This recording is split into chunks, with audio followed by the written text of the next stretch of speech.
Saudi અરેબિયામાં મેં ઘણા વર્ષો વિતાવ્યા હતા. ત્યાંની ભાષામાં પણ મેં નિપુણતા મેળવી લીધી હતી. મહેનત મજૂરી કરવી મને હંમેશા બોજ લાગતું હતું. પરંતુ પિતાના અવસાન પછી જ્યારે મેં વ્યવસાયિક જીવનમાં પગ મૂક્યો ત્યારે હોશ ઠેકાણે આવ્યા. ત્યારે સમજાયું કે જીવન ફૂલોની સેજ નથી અને રોજીરોટી કમાવી કેટલી મુશ્કેલ છે. જ્યારે મેં કામ ધંધામાં હાથ નાખ્યો ત્યારે દરેક તરફથી ધોખાનો સામનો કરવો પડ્યો. વધારે મહેનત કરવા છતાં ઓછી મજૂરી મળવા લાગી. થોડા સમય પછી મેં મારી માતાને વિનંતી કરી કે મને વિદેશ જવા દો. મારી માતા મારી જીદથી પરેશાન થઈ ગઈ અને બોલી, જો તું ચાલ્યો ગયો તો હું એકલી કેવી રીતે રહીશ? પરંતુ મેં તેમને સમજાયું કે જેમ જ સાઉદીમાં હું સ્થિર થઈ જઈશ તેમજ હું તેમને પણ મારી પાસે બોલાવી લઈશ.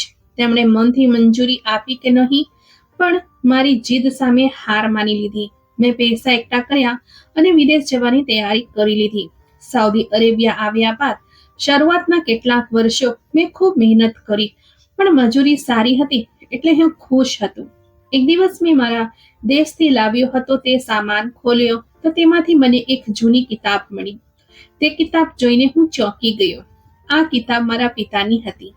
મારા પિતા પાસે આ કિતાબ મારા દાદાની આખરી નિશાની હતી. દાદાના મૃત્યુ બાદ મારા પિતાએ આને સંભાળીને રાખી હતી. હવે જ્યારે તેઓ પણ આ દુનિયામાં ન રહ્યા ત્યારે માએ આ કિતાબ મારા સામાનમાં મૂકી દીધી, જેથી હવે હું તેની કાળજી લઉં. મને આ કિતાબ આટલા લાંબા સમય બાદ મળી હતી. જ્યારે મેં તે કિતાબ ખોલી ત્યારે દંગ રહી ગયો. મેં તરત જ એ પુસ્તક વાંચવાનો શરૂ કર્યો અને પછી વાંચતો જ રહ્યો. એ પુસ્તક ખૂબ કામનું હતું. એમાં ઘણી બીમારીઓના ઘરગથ્થુ ઉપચાર ખૂબ વિગતવાર લખેલા હતા. એવી બીમારીઓ જેના વિશે લોકો વાત કરવામાં પણ શરમાતા હતા અને ડોક્ટર પાસે જવાથી ડરતા હતા. એ પુસ્તકમાં દરેક એવી બીમારીનો ઉપચાર મળી આવતો હતો.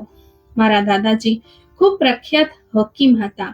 તેમણે પોતાના બધા નુસ્ખો એ પુસ્તકમાં વિગતવાર લખી રાખ્યા હતા.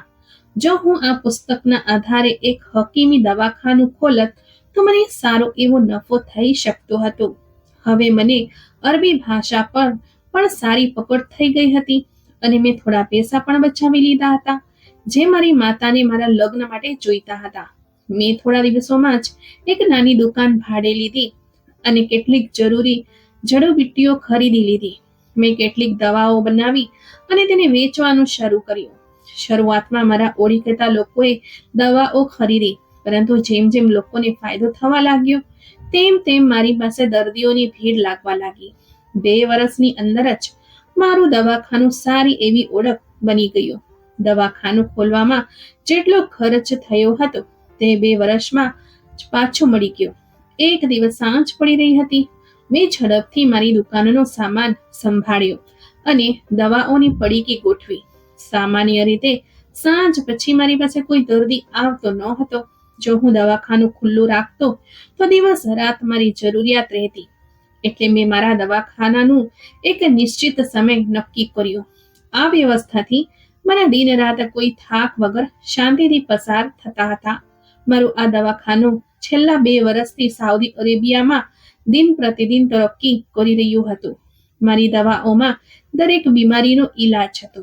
આ દવાઓ સસ્તી અને દેશી હતી, જેનો કોઈ ઉલટો અસર થતો ન હતો. ઈશ્વરે મારા હાથમાં એવી શિફા રાખી હતી કે મારી બનાવેલી દવા દરેકને આરામ આપી જતી. એ સમયે જ્યારે હું દવાખાનું બંધ કરી રહ્યો હતો ત્યારે એક અરબી માણસ મારી પાસે દોડતો આવ્યો. તે રડતો રડતો મને બોલ્યો, કૃપા કરીને મારી પત્નીનો ઈલાજ કરો. મેં તમારા વિશે ઘણું સાંભળ્યું છે. મેં તેને કહ્યું કે ભાઈ, હું હાલમાં દવાખાનું બંધ કરી રહ્યો છું. આ મારો આરામનો સમય છે. તમે સવારે આવો. મેં તેને નરમીથી સમજાવતા માફી માંગી. એ માણસ પરેશાન થઈને મારો હાથ પકડીને બોલ્યો, ના, મને હમણાં તમારી જરૂર છે. હું બહુ દૂરથી આવ્યો છું. પાછા પણ જઈ શકતો નથી અને રાહ પણ નથી જોઈ શકતો, કારણ કે મારી પત્નીને લખવાનો દાખલો થયો છે. હું બહુ પરેશાન છું. મેં ઘણી દવાઓ અજમાવી લીધી, પણ કોઈ અસર થઈ નથી. તેની પરેશાની જોઈને હું રોકાઈ ગયો. તે અરબી માણસ બોલ્યો, હું બહુ ગરીબ છું અને મારી પત્નીની સારવાર કોઈ મોટી હોસ્પિટલમાં કરાવી શકતો નથી. મેં તેને ધ્યાનથી જોયો. તે એક યુવાન માણસ હતો, જેની કદ કાઠી અને સ્વાસ્થ્ય સારું હતું. તેનું પહેરવેશ સાદું હતું, જેનાથી લાગતું હતું કે તે બહુ અમીર નથી અને કદાચ મને દવાઓના પૂરા પૈસા પણ ન આપી શકે. પહેલા તો મારું મન થયું કે હું તેને ના પાડી દઉં, પણ પછી માનવતાના નાતે મેં માથું હલાવ્યું. મેં તેને કહ્યું, ઠીક છે, તું ચિંતા ના કર, હું હમણાં તારી સાથે ચાલું છું. એને આશ્વાસન આપીને હું મારી દુકાનમાં પાછો ગયો અને લકવાના ઈલાજ માટે જરૂરી દવા ઉઠાવીને તેની સાથે ચાલ પડ્યો. રસ્તામાં તે ઉદાસી ભર્યા સ્વરમાં પોતાની પત્નીની હાલત વિશે જણાવવા લાગ્યો. તે બોલ્યો, મારી પત્ની ખૂબ જ ચુસ્ત દુરુસ્ત અને જુવાન યુવતી છે. તો એ આખો દિવસ થાક્યા વગર ઘરનું કામ કરતી રહેતી હતી, પરંતુ 2 દિવસ પહેલા તેને લકવાનો એવો ઝટકો લાગ્યો કે તે બિસ્તર પર પડી ગઈ છે.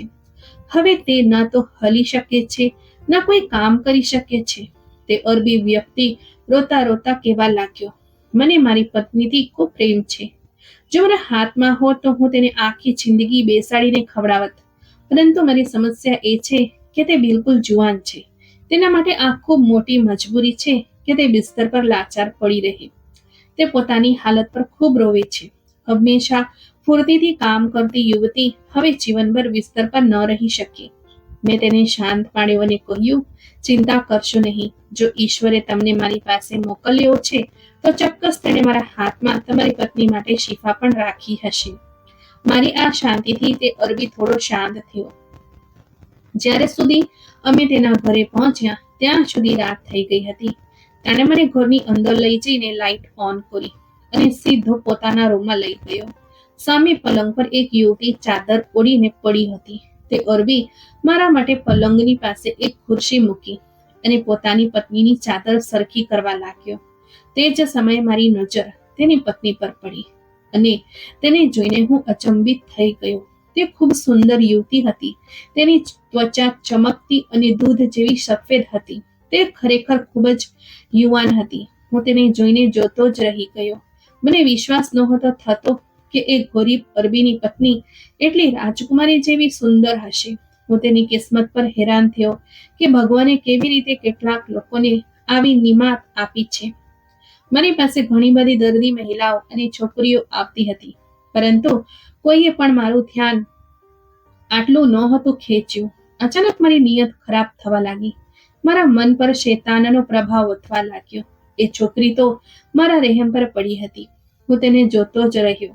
જ્યારે એ અરબીએ મને હલાવ્યો અને મારી નિદ્રા તોડી, ત્યારે હું ચોંકીને હોશમાં આવ્યો. તેણે કહ્યું, હકીમ સાહેબ, હું ક્યાંથી તમને બોલાવી રહ્યો છું? તમે ક્યાં ખોઈ ગયા છો? શું મારી પત્નીની બીમારીનો ઈલાજ શક્ય છે કે પછી કોઈ મોટી ચિંતાની વાત છે? એની આવાજમાં ગભરાટ હતો. હું ચૂપચાપ બેઠો હોવાથી તે પરેશાન થઈ ગયો હતો. એને લાગ્યું કે મેં એની પત્નીની તબિયતમાં કંઈક ગંભીર સમસ્યા જોઈ લીધી છે, એટલે હું જવાબ આપતો નથી. મેં ઝડપથી કહ્યું, હા, થોડી તકલીફ છે. તમારી પત્નીને એક ખાસ જડીબુટ્ટીની ભાપ આપવી પડશે, જેથી એની લકવાની તકલીફ દૂર થાય, અને સાથે સાથે એના શરીરની માલિશ પણ કરવી પડશે, કારણ કે નબળાઈ વધી રહી છે. ભાપ આપવાની એ તો સાચો ઈલાજ હતો, પણ મારા મનમાં આવતા ખરાબ વિચારોને કારણે મેં માલિશનો ખોટો ઈલાજ પણ ઉમેરી દીધો. એ અરબી આ સાંભળીને ખુશ થઈ ગયો કે એની પત્નીનો ઈલાજ શક્ય છે, એટલે કહ્યું કે ઠીક છે, તમે ઈલાજ કરો અને મારી પત્નીને બિલકુલ સ્વસ્થ કરી દો. મારી સૂચના પર એણે ઝડપથી ભાપ માટેની સામગ્રી એકઠી કરી. એ એક મોટો વાસણ પાણીથી ભરીને લાવ્યો અને મારી સૂચના પ્રમાણે એને ચૂલા પર મૂકી દીધો. મેં કહ્યું કે પાણી એટલું ગરમ કરો કે તેમાંથી ભાપ નીકળવા લાગે. જ્યારે પાણી ગરમ થયું ત્યારે મેં તેમાં એક જડીબુટ્ટી નાખી. અરબી ભાપ તૈયાર કરી રહ્યો હતો, પરંતુ મારી નજર તેની સુંદર પત્ની પર અંકિત હતી. તે જાગી હતી, પરંતુ સંપૂર્ણપણે શાંતિથી સૂતી હતી. હું તેને વારંવાર જોઈને બેચેન થઈ રહ્યો હતો અને મોકો શોધી રહ્યો હતો કે કોઈ રીતે તે અરબી ત્યાંથી હટે, જેથી હું માલિશના બહાને તેની પત્નીને સ્પર્શ કરી શકું. પરંતુ તે અરબી હંમેશા મારી સાથે જ રહ્યો. મજબૂરીમાં મેં તેની હાજરીમાં જ રૂમ બંધ કરી દીધો અને તેની પત્નીને ભાપ આપી. જ્યારે તેનું શરીર સારી રીતે ભાપથી ભીનું થઈ ગયું, ત્યારે મેં તે અરબીને કહ્યું, બસ, હવે આટલી ભાપ કાફી છે. હવે તમે આ સામાન બહાર લઈ જઈને મૂકી દો.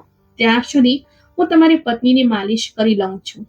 તેણે તેની પત્ની તરફ જોયું અને કહ્યું, ઠીક છે. પરંતુ પછી જાણે શું થયું કે તેણે સામાન ત્યાં જ રૂમના ખૂણે મૂકી દીધો અને પોતે મારી પાસે આવીને ઊભો રહ્યો. આ જોઈને હું ગભરાઈ ગયો. તે પોતાની સુંદર પત્નીને મારી સાથે એકલી છોડીને જવા માટે તૈયાર નહોતો.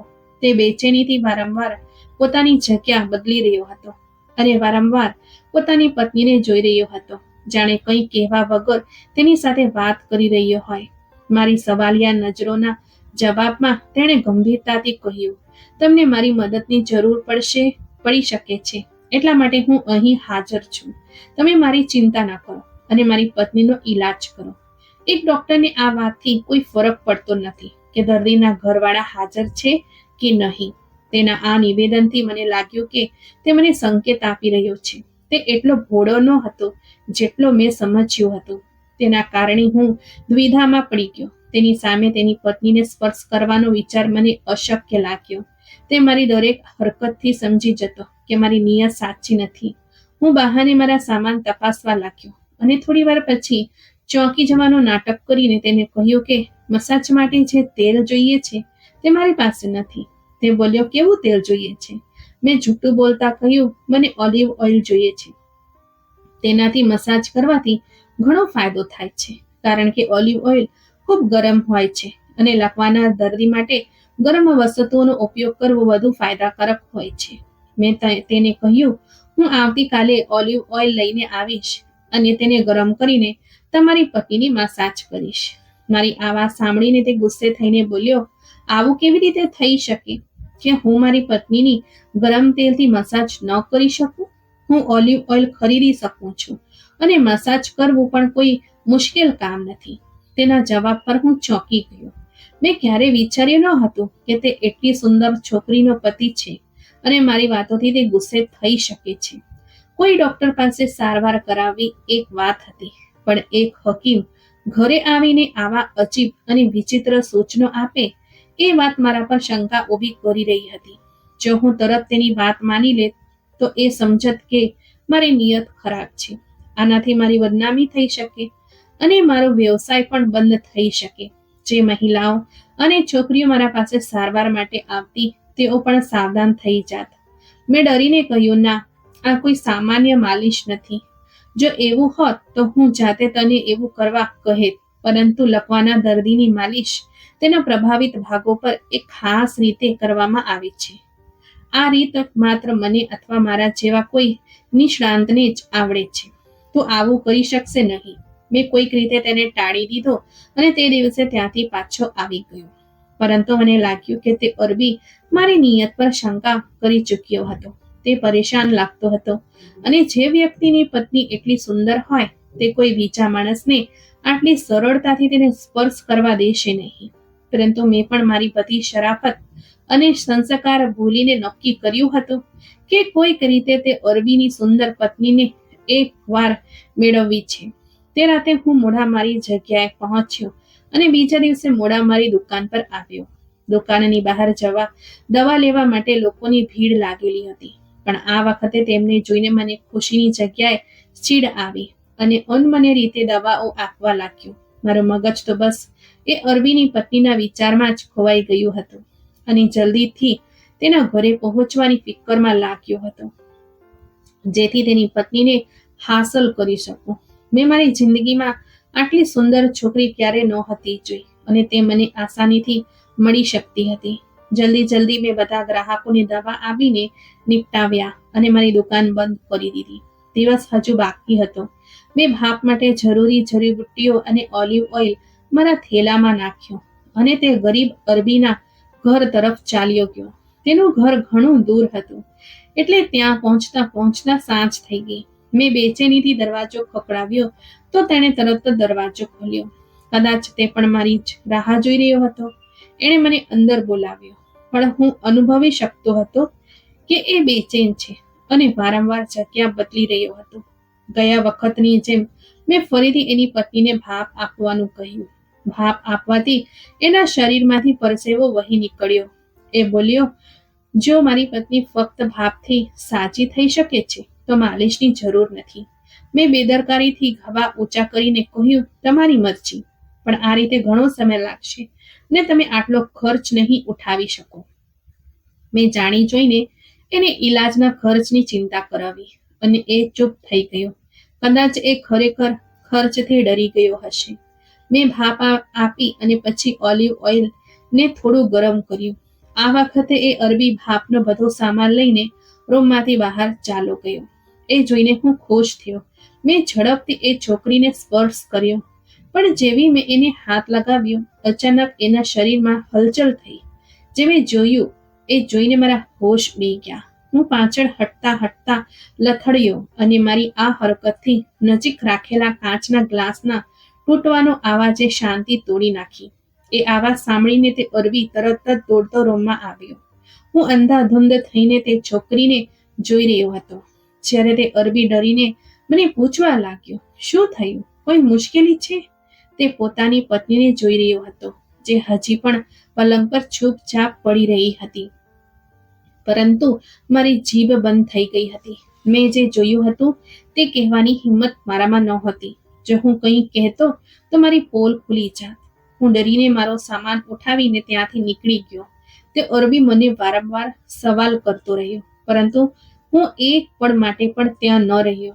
મારા ચહેરા પર પરસેવાના ટીપા છલકાઈ રહ્યા હતા. મને ખબર નહોતી કે મારા જતા પછી તે અરબીની શું હાલત થઈ હશે, કારણ કે તે મારી ગભરાટ અને ડર જોઈને રડવા લાગ્યો હતો. મારું મગજ ચક્કર ખાતું હતું. એવું લાગતું હતું કે હું કોઈ સપનું જોઈ રહ્યો છું. મારા જીવનમાં પહેલી વાર એવા દર્દીનો સામનો થયો હતો. હું કોઈક રીતે મારા ઘરે પહોંચ્યો અને પલંગ પર ઢળી પડ્યો. મારું મન પ્રશ્નોના વમળમાં ફસાયું હતું. જે કંઈક મેં એ અરબીના ઘરમાં જોયું હતું તેના પર વિશ્વાસ કરવો મુશ્કેલ થઈ રહ્યો હતો. ગરીબ અરબીની સુંદર પત્નીના વિચારમાં ખોવાઈને જ મને ઊંઘ આવી ગઈ. આગલી સવારે હું રોજની જેમ મારી દવાખાને પહોંચ્યો અને મારા કામમાં વ્યસ્ત થઈ ગયો. કામની વ્યવસ્થાને કારણે મારા મગજમાંથી એક ગરીબ અરબીનો વિચાર નીકળી ગયો હતો. પરંતુ જ્યારે બપોરનો બીજો પ્રહર થયો ત્યારે એ જ અરબી મારી પાસે આવ્યો. આ વખતેનો ચહેરો ઉત્સાહ અને ખુશીથી ચમકી રહ્યો હતો અને તેના હોઠ પર સ્મિત હતું. તેણે મને બોલાવ્યો ત્યારે હું જે એક દવા બનાવવામાં વ્યસ્ત હતો ચોંકીને તેને જોવા લાગ્યો. તેને અચાનક સામે જોઈને હું પળભર માટે ગભરાઈ ગયો, પરંતુ તે બોલવા લાગ્યો, હકીમ સાહબ, આપનો ખૂબ ખૂબ આભાર. આપ સચ્ચે ખૂબ મોટા ઈલાજ કરશો. લોકો તમારા વિશે જે કહે છે એ બિલકુલ સાચું છે. તમારા હાથમાં મોટી મોટી બીમારીઓની શિફા છે. મને એની એટલી તારીફ અને ખુશીનો અર્થ સમજાયો નહીં. જે માણસ પોતાની પત્નીના દુઃખમાં રોતો રહેતો હતો આજે એટલો ખુશ કેમ હતો? પણ એના આગલા વાક્ય મારા હોશ ઉડાડી દીધા. એણે કહ્યું, મારી પત્ની ઠીક થઈ ગઈ છે. એણે જણાવ્યું, તારે આપેલા 2 વારના ભાપ અને માલિશનો એટલો અસર થયો છે કે મારી પત્ની આજે સવારે ઉઠી તો પૂરી રીતે ઠીક હતી. એ કહેવા લાગ્યો, મને મારી પત્નીના ઠીક થઈ જવાની એટલી ખુશી થઈ કે હું તરત જ તમારા આભાર માનવા આવી ગયો. એ વારંવાર મને ધન્યવાદ કહેતો હતો, કારણ કે એને વિશ્વાસ હતો કે એની લકવાની મરીજ પત્ની મારા ઈલાજથી ઠીક થઈ ગઈ છે. બહારથી તો એવું જ લાગતું હતું, પણ અસલિયત કંઈક અલગ જ હતી. મને એવું લાગ્યું કે હું તેને તેની પત્નીની સત્ય વાત જણાવી દઉં, પરંતુ હું ચૂપ રહ્યો. એક શબ્દ પણ બોલવાની હિંમત ન થઈ. મેં ફક્ત ચૂપચાપ તેનો આભાર માન્યો. પછી તેણે મને મારી ફી આપી, જે મારી અપેક્ષા કરતાં ઘણી વધારે હતી. આટલી મોટી રકમ જોઈને હું ચોંકી ગયો. ત્યારે તે થોડો શરમાઈને બોલ્યો કે મેં આ પૈસા મારી પત્ની માટે સોનાનો કંગન ખરીદવા માટે બચાવ્યા હતા. આ તેના માટે એક ભેટ હોત, પરંતુ હવે મને લાગે છે કે આ ભેટ કરતાં તમારી ફી વધુ જરૂરી છે. તમારી મહેરબાનીથી મારી પત્ની ચમત્કારી રીતે સાજી થઈ ગઈ છે. સોનાનો કંગન તો હું ફરી ક્યારેક પૈસા બચાવીને ખરીદી લઈશ. તેની પવિત્ર નિયત અને તેની પત્ની પ્રત્યેનો સાચો પ્રેમ જોઈને મને તેના પર ઈર્ષ્યા થઈ, પરંતુ તેની પત્ની વિશે વિચારીને મારું મન કડવાશથી ભરાઈ ગયું. એ રાજ જે હું તેની પત્ની વિશે જાણી ચૂક્યો હતો મને અંદરથી બેચેન કરી રહ્યો હતો. જો હું તે અરબીને સત્ય જણાવી દઉં તો તેની ખુશી એકદમ ખતમ થઈ જશે. મને લાગતું હતું કે તે અરબી તેના પત્નીના ધોખાનો શિકાર થઈ રહ્યો છે. તેને સત્ય જરૂર જાણવું જોઈએ. ફીની રકમ રાખીને મેં અચાનક તેને કહ્યું કે હું તેની પત્નીને એકવાર ફરી મળવા માંગુ છું. જો તે મંજૂરી આપે તો અંતિમ વખત તેનું નિરીક્ષણ કરવું જરૂરી છે. આ વાત કરવામાં મને થોડો સંકોચ થયો હતો, કારણ કે મને ખબર હતી કે તે અરબી મારા પર પહેલેથી જ શંકા કરી ચૂક્યો હતો. પરંતુ આ વખતે મારી નિયત સાફ હતી અને મારો મકસદ ફક્ત તેની પત્ની સાથે વાત કરવાનો હતો, જેથી તે ચાલાક છોકરીનો અસલી ચહેરો તેના પતિને દેખાડી શકું.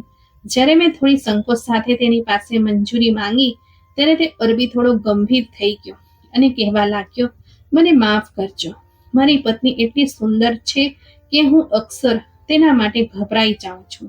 જ્યારે કોઈ તેની તરફ ધ્યાન આપે છે ત્યારે મને વહેમ સતાવવા લાગે છે. તેણે માફી માંગતા કહ્યું, તમે તો સારા ઈરાદાથી સારવાર કરી રહ્યા હતા, પણ મેં તમારા પર શંકા કરી, એ માટે મને શરમ આવે છે. તમે જ્યારે ઈચ્છો ત્યારે અમારા ઘરે આવી શકો છો.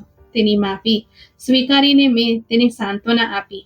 જ્યારે તે પાછો ગયો ત્યારે હું વિચારમાં પડી ગયો. મારા મનમાં વારંવાર એ પળ આવતા હતા જ્યારે મેં તેની પત્નીને સ્પર્શ કર્યો હતો. હું આ જ વિચારોમાં ડૂબી રહ્યો અને જલ્દીથી તેના ઘરે જવાનો નિર્ણય લીધો. જો કે વ્યસ્તતાને કારણે મારા 2-3 દિવસ ક્લિનિકમાં જ પસાર થયા અને હું તે અરબીના ઘરે જઈ શક્યો નહીં.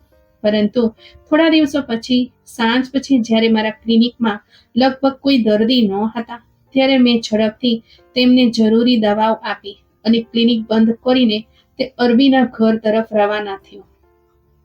ત્યાં પહોંચતા દરવાજો તે જ અરબીએ ખોલ્યો. તેણે મને જોઈને ગર્મજોશીથી સ્વાગત કર્યું અને અંદર લઈ ગયો. એની પત્ની રસોડામાં ખૂબ જ સુંદર કપડાં પહેરીને ચા બનાવી રહી હતી. બીમાર પડેલી એ છોકરીની સુંદરતા હવે સુંદર કપડામાં વધુ નિખરી ઉઠી હતી. મને જોઈને તે ખૂબ જ ડરી ગઈ હતી. જ્યારે મારા હોઠ પર આપમેળે એક કટાક્ષભરી સ્મિત ફેલાઈ ગઈ.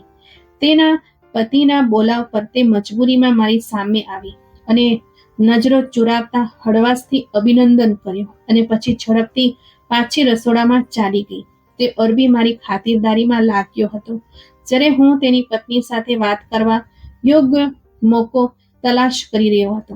ખરેખર તો મારો ઈરાદો એ હતો કે એ છોકરીની સત્યતા તેના પતિ સામે ખોલું, પરંતુ હું પહેલા એકવાર પોતે એની પાસેથી સત્ય જાણવા માંગતો હતો.